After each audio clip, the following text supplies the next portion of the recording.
The proposed legislation is primarily designed to deal with the possibility of communist aggression, direct and indirect.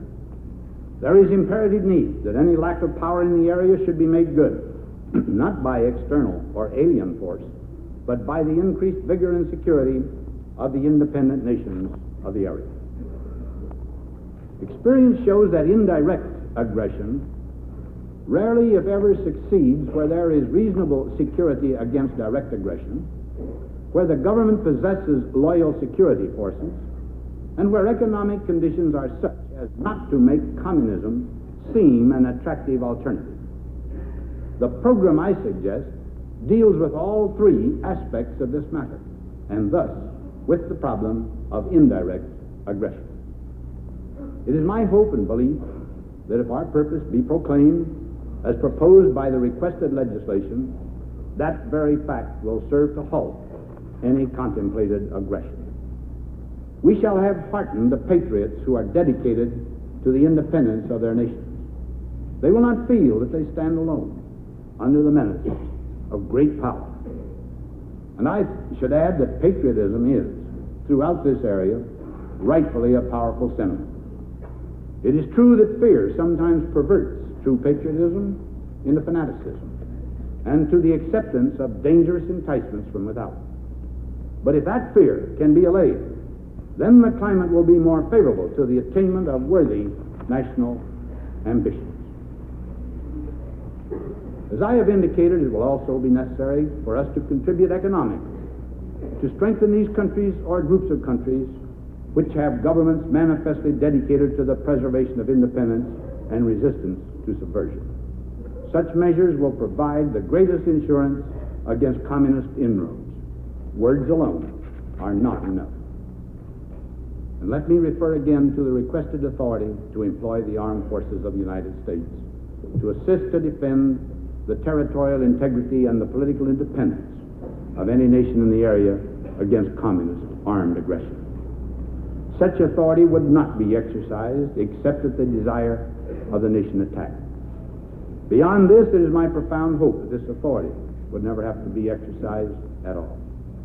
Nothing is more necessary to assure this than that our policy with respect to the defense of the area be promptly and clearly determined and declared.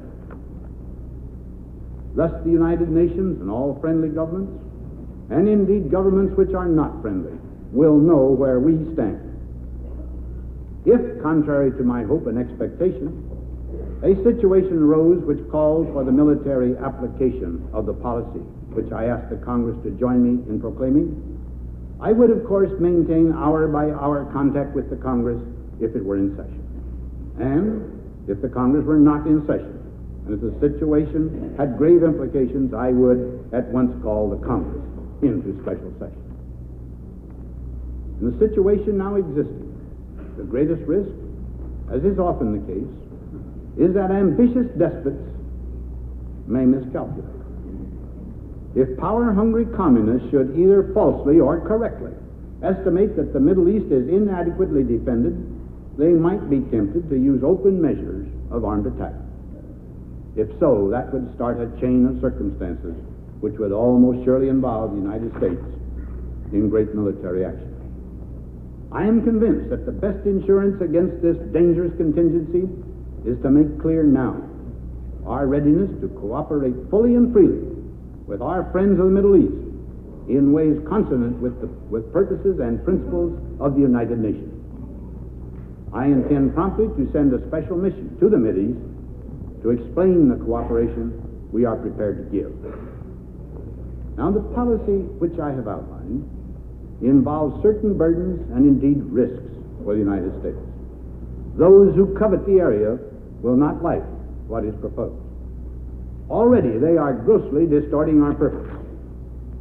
However, before this, Americans have seen our nation's vital interest and human freedom in jeopardy, and their fortitude and resolution have been equal to the crisis, regardless of hostile distortion of our words, our motives, and our actions.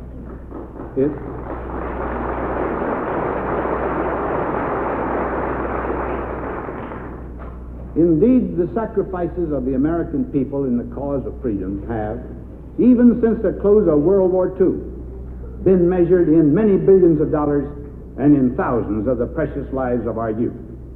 These sacrifices, by which great areas of the world have been preserved to freedom, must not be thrown away. In those momentous periods of the past, the President and the Congress have united, without partisanship, to serve the vital interests of the United States and of the free world. The occasion has come for us to manifest again our national unity in support of freedom, and to show our deep respect for the rights and independence of every nation, however great, however small. We seek not violence, but peace. To this purpose, we must now devote our energies, our determination, ourselves. Thank you very much.